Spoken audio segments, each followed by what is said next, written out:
그리고 좀 더 보시죠.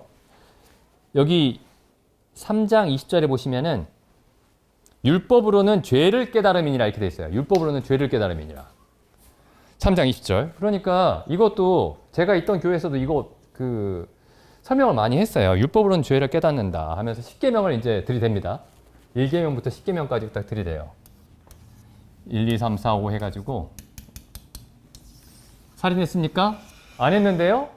근데 누구 미워하면 살인한 거라고 예수님 말씀하셨죠? 네. 누구 미워했습니까? 네. 그러면은 율법으로 당신이 죄인인 걸 알겠죠? 율법으로 죄를 깨달은 겁니다. 이렇게 얘기를 해요. 맞죠? 자, 6계명. 6계명이 살인하지 말라예요. 살인하지 말라. 살인했습니까? 미워했죠? 누구 미워했죠? 네. 그럼 당신 6계명 어겼고 7계명 간음하지 말라. 간음했습니까? 아니, 안 했는데요. 그러면 간음하지 말라. 근데 마음속으로 음란한 생각을 하면은 음욕을 품으면 간음한 건데요. 간음했습니까? 네. 그래서 자, 율법으로는 죄를 깨닫는 것이다. 이렇게 얘기를 해요. 이게 맞는 것 같죠?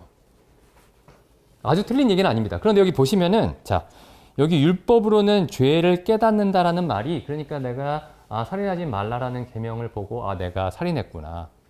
내가 누굴 미워했으니까 살인한 거야. 간음하지 말라고 했는데 내가 음욕을 품었기 때문에 간음한 거야. 그래서 내가 죄를 깨닫는다. 여기서 멈추면 사실은 여기 3장 20절에서 말하는 율법으로는 죄를 깨닫는다라는 말의 의미를 제대로 이해한 게 아닌 겁니다. 자, 그럼 여기 율법으로 죄를 깨닫는다라는 말의 의미가 어디에서 설명이 되고 있냐면은 로마서 7장에서 설명이 되고 있어요. 로마서 7장 한번 가보시죠.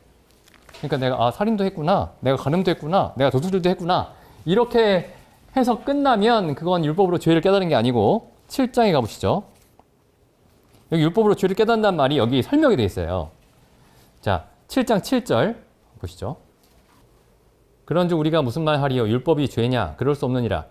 율법으로 말미암지 않고는 내가 죄를 깨닫지 못했으리라. 내가 죄를 알지 못했으리라. 이런 뜻이죠. 자, 율법이 탐내지 말라 하지 아니하였다면 내가 탐심을 알지 못하였으리라. 자, 여기 보면 이제 일단은 7장 7절에서 율법으로 죄를 깨닫는다는 말의 의미가 일단은 간략하게 설명이 되어 있습니다. 그런데 보시죠. 그 죄를 깨닫는다는 말의 의미가 어떤 것인지, 구체적으로 어떤 것인지. 8절.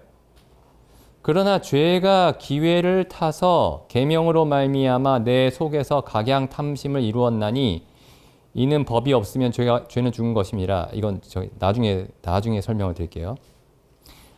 9절. 전에 법을 깨닫지 못할 때에는 내가 살았더니 계명이 이름에 법을 이해하니까 율법을 이해하니까 어떻게 됐죠?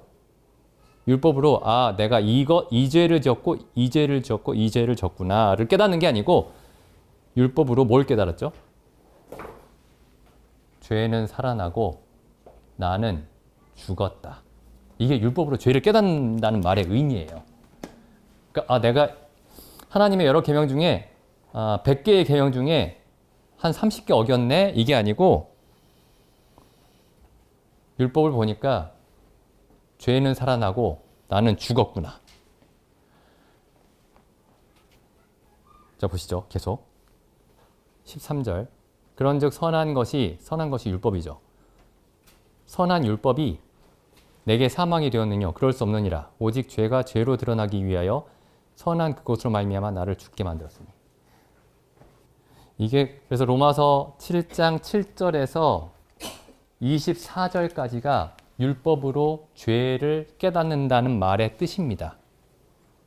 그러니까 율법이 있어야 어떤 것들이 죄인지 알지 단순히 그런 의미가 아니고 내 안에 있는 죄를 내가 이런 죄를 범했구나를 아는 데서 그치는 게 아니라 나는 죄로 인해 죽은 사람이구나 라는 사실을 아는 게 율법으로는 죄를 깨닫는다는 말의 의미입니다.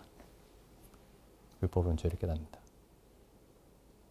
근데 이 복음을 전한다고 하면서 사람들이 율법으로는 죄를 깨닫는다는 말을 그냥 이 정도에서 그치고 말아요. 자, 6계명을 보니까 당신이 살인자라는 걸 알겠죠? 7계명을 보니까 당신이 간음한 사람이라는 걸 알겠죠? 여기서 끝납니다. 그래서 내가 여러 가지 선한 것들이 있는데 그래도 몇 가지는 참 큰 죄다, 나에게. 내 율법으로 죄를 깨달았다. 이렇게 생각을 하는 거죠. 그러니까 성경은 그런 의미에서 율법으로 죄를 깨닫는다라고 가르치지 않았습니다. 성경에서 율법으로 죄를 깨닫는다는 말은 정확하게 이런 얘기예요. 한 말씀 더 보시면은 7장 24절, 로마서 7장 24절. 오라 나는 곤고한 사람이로다. 이 죽은 몸에서 누가 나를 건져내랴. 사망의 몸이 죽은 몸이죠. 죽은 몸이라는 건 뭐예요? 그러니까 죽은 몸은 아무것도 할 수 없죠. 하나님의 뜻을 행할 수 없습니다. 의를 행할 수 없습니다. 선을 행할 수 없습니다. 그게 죽은 사람이죠. 죽은 사람은 아무것도 할 수 없는데 이 성경적인 의미에 있어서 죽은 사람은, 여기서 로마 7장에서 죽은 사람은 하나님의 의롭고 선한 그 뜻을 전혀 행할 수 없습니다. 죽었기 때문에. 율법으로는 죄를 깨닫는다라는 말씀의 의미가 그런 의미입니다. 그러니까 율법으로 내가 죄인인 걸 알았어요. 라고 말할 때에도 그 의미는 내가 이것도 잘못했고 이것도 잘못했고 어렸을 때 이것도 잘못했고 이것도 잘못했고 이것도 잘못했네요. 이걸 깨닫는 데서 그치는 게 아니고, 사도 바울이 얘기하는 그 의미는 이런 것들을 깨닫는 데서 그치는 게 아니고, 내가 죽은 사람이었군요. 내 안에 선한 것과 선한 행위와 의로운 행위를 할 수 있는 능력이라는 것 자체가 전혀 없었습니다. 라고 말하는 게 율법으로 죄를 깨닫는 겁니다. 그러니까 이 구절을 가지고 사람들이 율법에 대해서도 설명을 많이 하는데 이런 의미로 설명하지 않아요. 이런 의미로 이해하고 있지도 않고.